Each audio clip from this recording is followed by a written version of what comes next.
Halo pendengar kisah, selamat datang kembali di channel kami yang membahas kisah kriminal yang benar-benar terjadi di seluruh dunia. Kami berharap semoga kalian semua dalam keadaan sehat walafiat dan dijauhkan dari mara bahaya.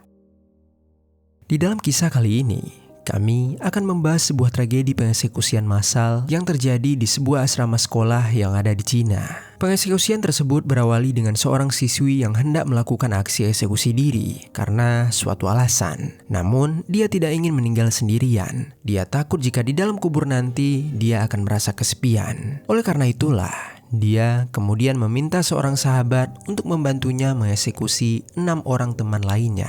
Dan kesemua temannya ini adalah teman sekamar yang sudah tinggal bersama pelaku selama beberapa waktu. Bagaimana cerita selengkapnya? Jadi beginilah kisah di baliknya. Di negara Cina, tepatnya di kota Tianjin, terdapat sebuah sekolah elit yang cukup terkenal yang bernama Jianghai Senior High School. Sekolah ini terkenal karena sering mengirimkan siswa-siswinya ke kampus-kampus yang cukup ternama di negara Cina. Sekolah ini merupakan sekolah bersistem asrama, di mana siswa-siswinya diwajibkan untuk tinggal di sekolah tak peduli sedekat apapun rumah mereka. Mereka tinggal di asrama sekolah dengan satu kamar terdiri dari 8 orang. Tetapi meski begitu, mereka masih bisa mendapatkan izin untuk pulang dalam sebulan sekali. Jika ingin meninggalkan sekolah, para siswa-siswi harus mendapatkan izin dari guru ataupun petugas keamanan. Salah satu siswi yang belajar di sekolah ini dan akan menjadi karakter utama dalam kisah ini bernama Liu Sansan. Liu tinggal di sebuah kamar dengan nomor 113 bersama 7 orang lainnya. Liu ini merupakan seorang gadis berusia 17 tahun yang dikenal ceria dan juga pintar. Dia sangat rajin belajar karena dia memiliki niat untuk masuk ke sebuah kampus yang cukup ternama. Dia tak pernah sekalipun bolos dan selalu memastikan bahwa semua tugasnya selesai dengan rapi. Lalu, ketika memasuki semester 2 kelas 11, Liu jatuh cinta dengan salah satu teman yang ada di sekolahnya dan mulai berpacaran dengan lelaki tersebut. Setelah resmi berhubungan, keinginan Liu untuk berkuliah menjadi lebih kuat. Saat itu Liu sangat berharap dia dapat memasuki sebuah kampus yang sama dengan kekasihnya. Mereka ingin menjalin hubungan sampai diri mereka dewasa, lalu menikah dan membangun keluarga yang bahagia. Meski sering berpacaran, Liu ini masih tetap rajin belajar. Tetapi sayangnya, Liu dan kekasihnya juga melakukan hal-hal yang tidak seharusnya mereka lakukan, yaitu berhubungan badan. Setelah melakukan beberapa kali hubungan terlarang itu, ketika memasuki masa liburan akhir semester, Liu menyadari kalau dirinya sedang mengandung.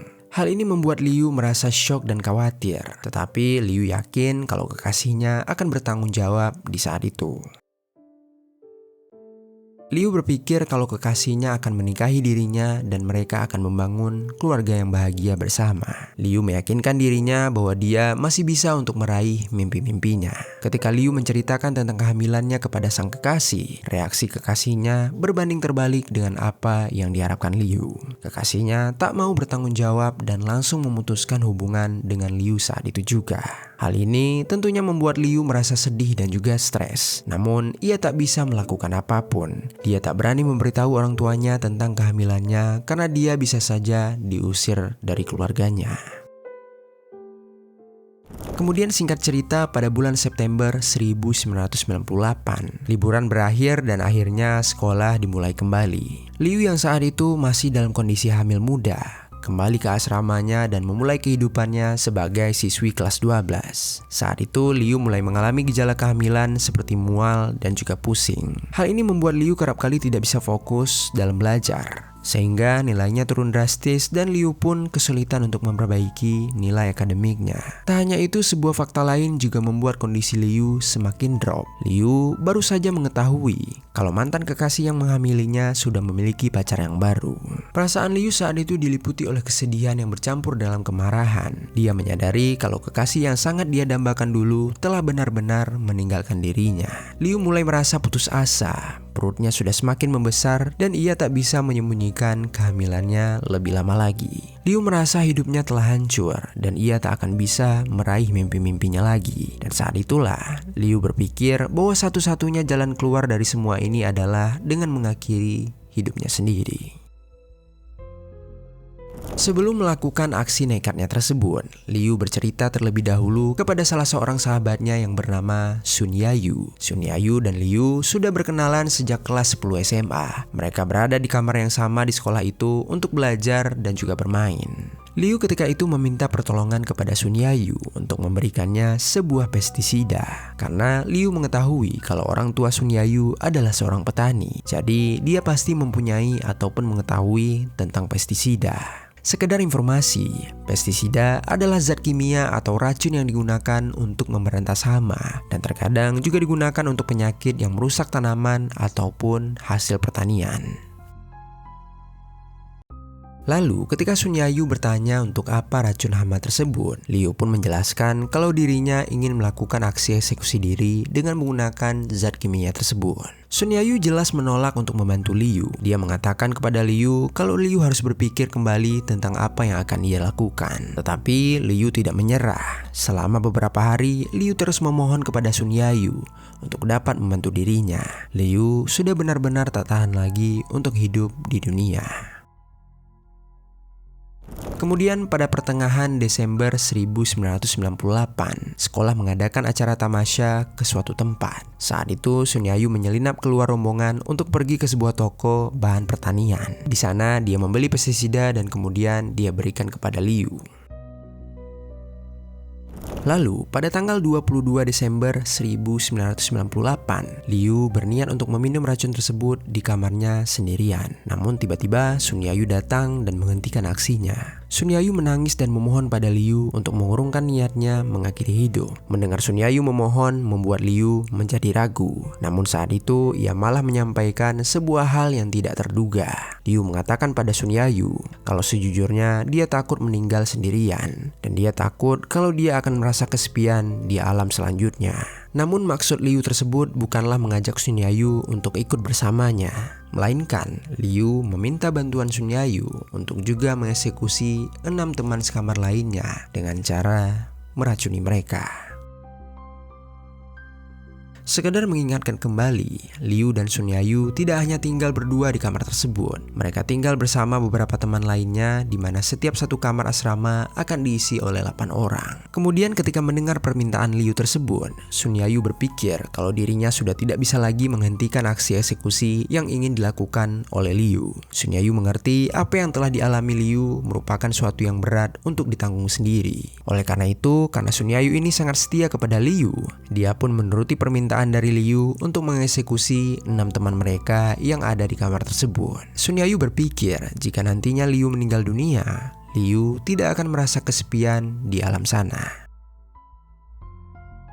Akhirnya, setelah Sun Yayu menyetujui permintaan dari Liu, mereka pun segera menyiapkan suatu rencana. Saat itu mereka berniat akan membohongi teman-teman mereka dengan memberikan obat herbal untuk mencegah penularan TBC. Namun, obat tersebut bukanlah obat sebenarnya, melainkan suatu pestisida yang dicampurkan dengan madu lalu dimasukkan ke dalam sebuah botol. Sekedar informasi, pada saat itu di wilayah sekolah mereka memang sedang maraknya penularan TBC, sehingga banyak siswa yang menggunakan masker dan juga mencari obat untuk mencegah terjangkitnya penyakit tersebut.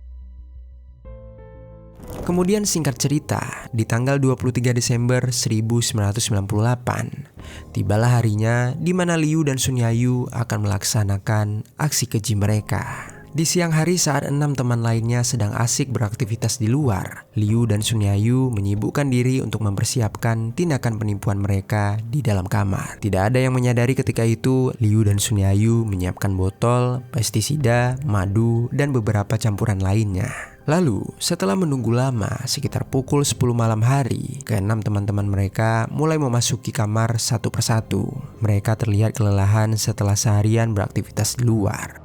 Di samping itu, Liu dan Sun Yayu yang sejak awal memang sudah berada di kamar, tiba-tiba mengajak mereka semua untuk membicarakan tentang wabah penularan TBC yang sedang marak terjadi di lingkungan mereka. Kemudian ketika sedang asik mengobrol, Liu tiba-tiba mengeluarkan sebuah botol yang dia katakan kepada teman-temannya kalau botol tersebut adalah obat herbal untuk mencegah penularan TBC. Liu mengatakan kalau obat itu dikirimkan oleh orang tuanya dan dia telah beberapa kali meminumnya. Sun Yayu kemudian mencoba untuk meyakinkan teman-teman mereka juga. Dia mengatakan setelah dirinya meminum itu, dia sempat berinteraksi dengan orang yang terjangkit TBC, namun dirinya berhasil mencegah penyakit tersebut. Teman-teman mereka awalnya sedikit ragu karena mereka belum pernah melihat ataupun meminum jenis obat yang ditawarkan oleh Sun Yayu dan juga Liu. Tetapi tiba-tiba mereka merasa yakin setelah melihat Liu yang langsung meneguk obat tersebut di depan mereka. Racun dalam obat itu tidak langsung bereaksi. Liu dapat memperlihatkan kalau dirinya baik-baik saja setelah meminumnya. Setelah teman-temannya merasa yakin, Sun Yayu membantu menuangkan racun yang berkedok obat tersebut ke dalam beberapa cangkir. Dia kemudian membagikannya dan semua temannya pun meminum obat itu secara bersamaan. Setelah meminumnya, temannya sempat mengeluh karena rasanya terasa aneh dan juga pahit. Kemudian Sun Yayu mengatakan kalau obat yang manjur memang rasanya agak pahit. Dia menyuruh mereka untuk menutup hidung dan menghabiskan minuman mereka. Setelah beberapa lama, racun itu mulai bereaksi pada tubuh mereka. Mereka mulai merasa sakit perut, kepala pusing, dan juga sesak napas. Di saat genting itu, mereka mencoba untuk mencari bantuan keluar kamar. Tetapi Sun Yayu yang tidak meminum obat mencoba untuk menghalangi mereka. Sun Yayu mencoba meyakinkan mereka kembali dengan mengatakan kalau memang seperti itu reaksi dari obat tersebut. Dia menyarankan mereka untuk meminum air hangat dan juga memakan buah. Tetapi hal itu tidak kunjung membuat kondisi mereka menjadi membaik. Mereka mulai kejang, penglihatan kabur, dan mengeluarkan busa dari mulut. Suasana di dalam kamar tersebut terasa mengerikan. Sun Yayu hanya bisa terdiam sambil memperhatikan Liu dan teman-temannya yang lain meregang nyawa. Dia melihat mereka yang perlahan-lahan semakin melemah dan akhirnya satu persatu dari mereka menghembuskan napas terakhirnya di dalam kamar tersebut. Suasana hening dan ketika menyadari kalau semua teman-temannya tidak lagi bergerak, Sun Yayu dengan santainya naik ke ranjangnya dan tidur bersama jasad teman-temannya. Lalu keesokan paginya, Sun Yayu bangun dan beraktivitas seperti seolah-olah tidak terjadi apapun di dalam sana. Dia mandi, memakai pakaian, dan bersiap untuk mengikuti pelajaran di pagi hari. Kemudian waktu berlalu. Pada siang hari, jasad para korban yang berada di kamar 113 mulai mengeluarkan bau yang tak sedap. Lalu ada beberapa siswa dari kamar 112 yang sedang kembali menuju kamar mereka. Ketika mereka hendak masuk ke kamarnya, mereka mencium bau yang sangat aneh di sekitaran depan kamar. Karena merasa penasaran, mereka pun mencoba untuk mengikuti sumber bau. Dan ternyata bau tersebut mengarah ke dalam kamar 113.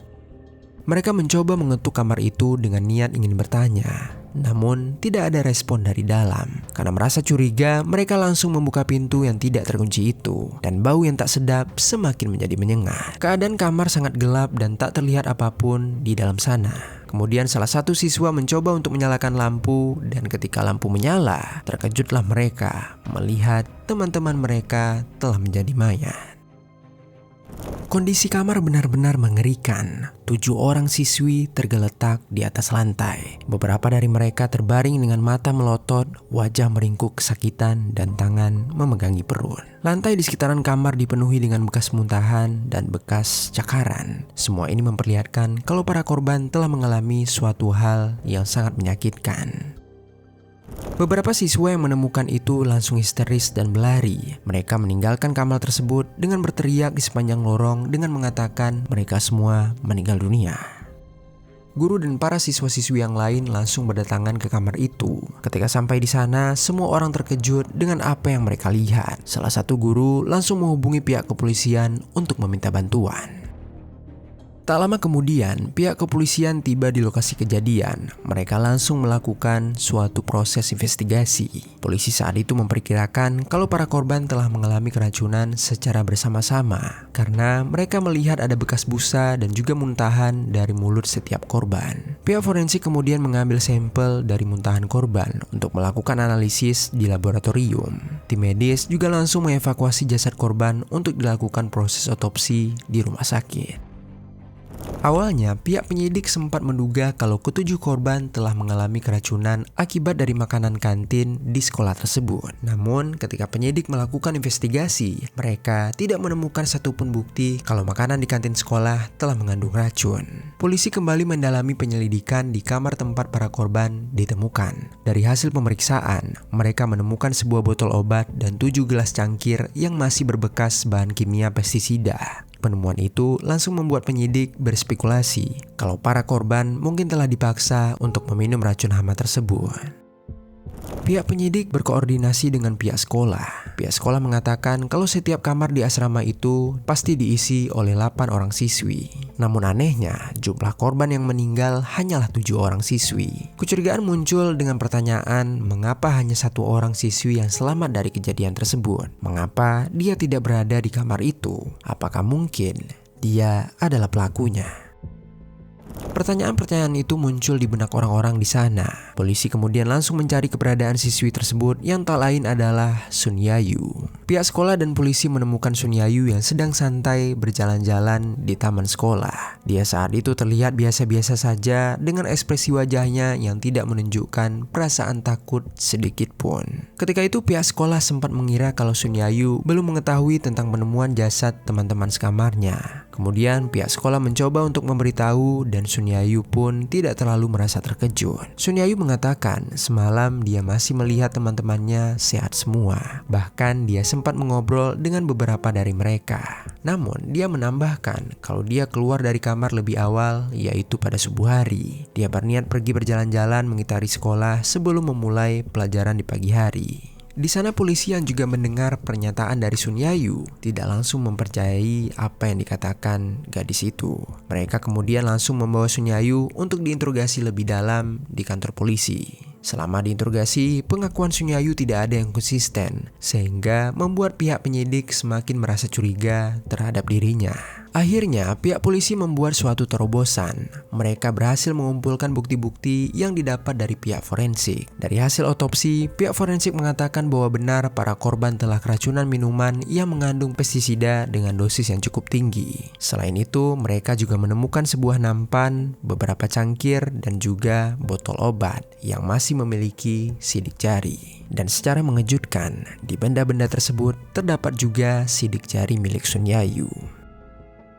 Polisi kembali menemukan temuan lainnya, di mana mereka berhasil mendapatkan pernyataan dari seorang penjaga toko bahan pertanian yang sempat melayani Sun Yayu ketika dirinya membeli pestisida di sana. Saat itu, dia mengatakan kalau Sun Yayu membeli racun tersebut untuk kebutuhan orang tuanya yang merupakan seorang petani. Bukti-bukti yang dikeluarkan oleh pihak kepolisian terus membuat Sun Yayu tak berkutik dan memutuskan untuk mengakui semua perbuatannya. Dia mengaku kalau memang dialah yang telah memaksa mereka untuk meminum racun tersebut. Namun, dia menjelaskan kalau semua itu adalah permintaan dari temannya yang bernama Liu. Dan Liu juga merupakan salah satu korban yang ada di sana. Untuk menguatkan klaimnya, Sun Yayu menyerahkan sebuah surat wasiat yang telah ditulis oleh Liu sebelum kematiannya. Di sana tertulis dengan jelas kalau Liu lah yang mengatur semua ini. Liu juga menulis suatu alasan dengan mengatakan kalau dirinya telah mengandung seorang anak. Dia takut kehamilannya akan diketahui oleh pihak sekolah karena dia bisa saja dikeluarkan dari sana. Selain itu, dia juga takut kepada orang tuanya